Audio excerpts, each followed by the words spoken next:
Alright, so I sold my JLT cold air intake, the carbon fiber one. It went pretty quick actually. A lot of people wanted it when they knew that I was actually considering selling it.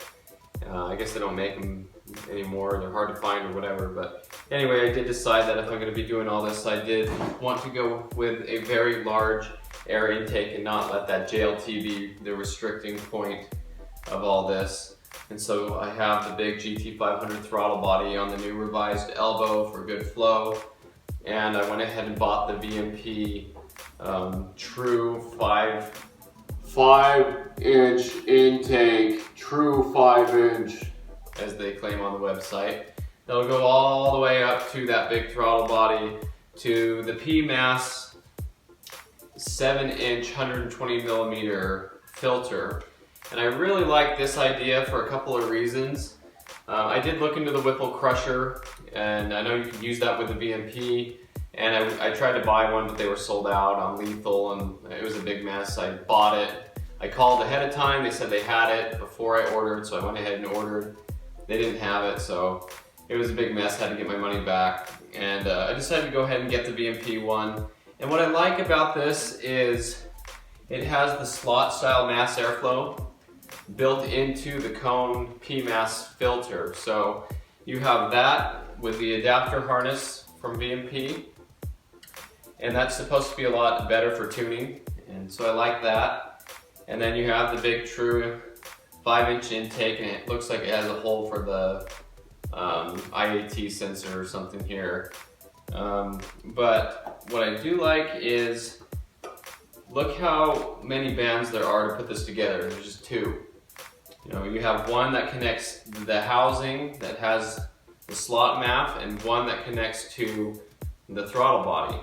On all the JLTs and the other ones, they have a coupler, and they have 2 bands, and then they'd have 2 more bands for the old style mass airflow.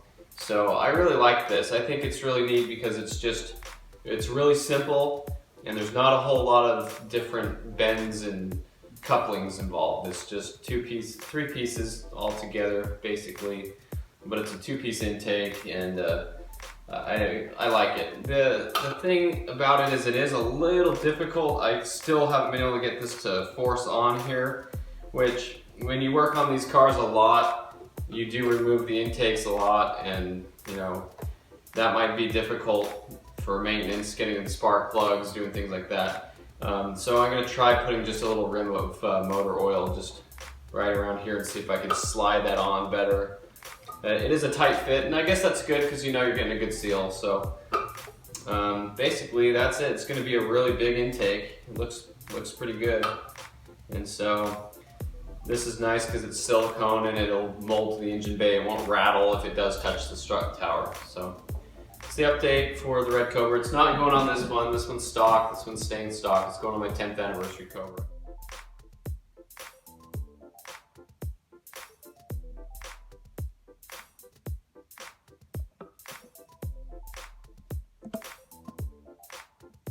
Alright, so there we go. All put together. Looks pretty good. I think it really is a nice flow of air, not too many curves, and it's all wide open. You know, I can look through there and see it with the throttle body open. So my only regret is I didn't play some clown music and record me trying to put this together, because it was a little bit of a struggle. But it is on, it's all there, so that'll look good, and it'll be really cool when that's in the engine bay. I think that's going to be a nice straight shot of good air. Alright, I went ahead and just put it all together, so now you can see how good that looks. I think that does look really good. And it looks way less restrictive than that JLT did. This is the picture I took when it had the JLT on it, and you can see how much it reduces after the throttle body right there on that intake area. And we'll compare that back here to what it is now.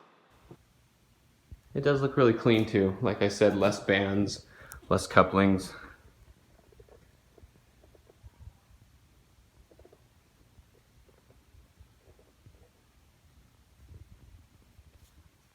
Alright everyone, well thanks for watching, and stay tuned for more updates on my red Cobra as we continue with this build.